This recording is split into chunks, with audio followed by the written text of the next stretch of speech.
These are the rocks. Vasquez Rocks, at least one of them, one of the locations. So Sarah Brewer, what am I looking at? A whole lot.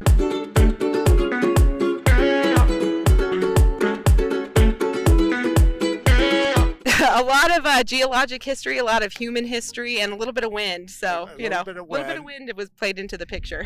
So I'm so excited to be here in Aqua Dulce at the Vasquez Rocks. This place has more films and TV shows that have been filmed anywhere. And I'm here with Sarah Brewer. And Sarah, tell me about this place. What's going on here? A whole lot. A lot of stuff. This is a really amazing place. I consider it a very magical place. Yeah.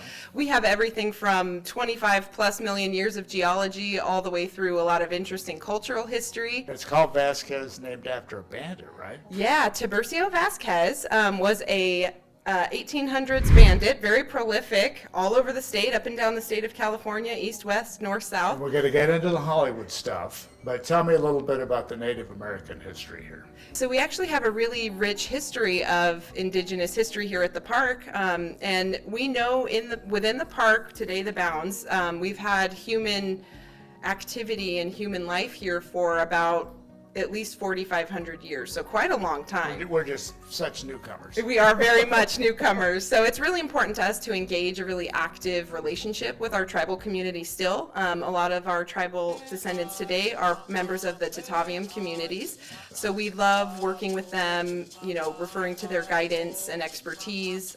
So it's a really special place for us to be able to work, and we're happy that they're, so willing to be able to work with us on a regular basis. And even before their time, how in the heck did these rocks end up doing this out here? Yeah, so you've noticed they're about, at a 50-degree angle, very steep in certain areas. Yeah. It's interesting, so this used to be... Did you push them that way? I did, I'm really strong, I'm so strong. So about 25 million years ago, this was a kind of a bowl-shaped basin, not a valley, but a basin, and interestingly enough, a lot of sediment and material was eroding down to the bottom from the mountains. We were never under the ocean, never really underwater, but just over time, all of these layers began depositing on top of each other and really compacting like the ones below. Like a lasagna. Yeah, exactly. That's what we use with kids, to tell them a lasagna. See, with little kids. It's okay. Or a sandwich that gets smashed in your backpack. That's the other one. Perfect. So appetizing. Yeah. But basically, over time, all of these layers turned to stone and they were lithified, and then over time we're in a whole network of fault lines here, not too far from the San Andreas. Right. There's one that actually runs through the park. So over time, a lot of this really violent earthquake caused a lot of uplift for these rocks. Okay. Yeah. So just pushing it up into an angle that does that. Yeah. All to be able to make movies eventually. Exactly. And for us to play on.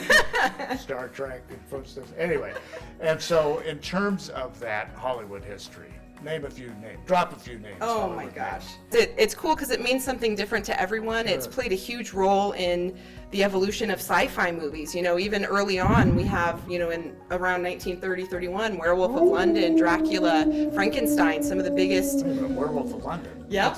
We're in Aqua Dulce. I know.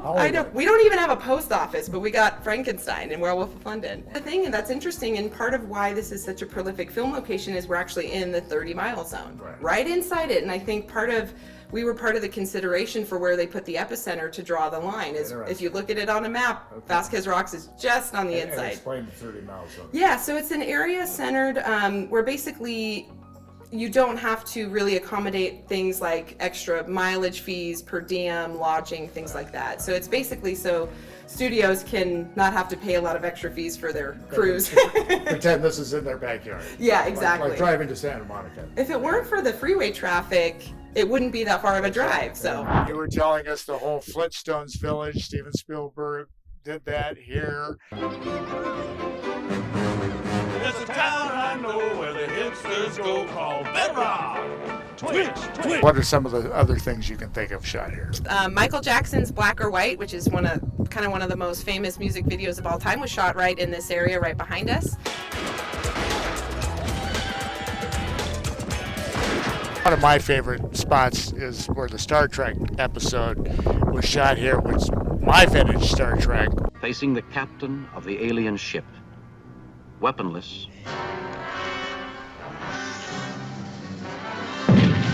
but you were saying, tell me about Star Trek. How many iterations? Yeah, as far as we know, pretty much every single one. And Picard? And Picard was here most recently, right here. So, and in terms of the Hollywood people being respectful of what they have here, is that a process to educate them?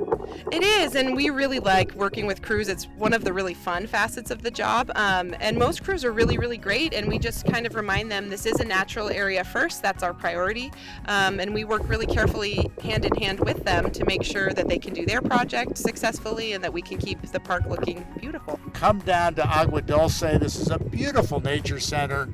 I'm Pat Pattison. Thank you, Sarah Brewer.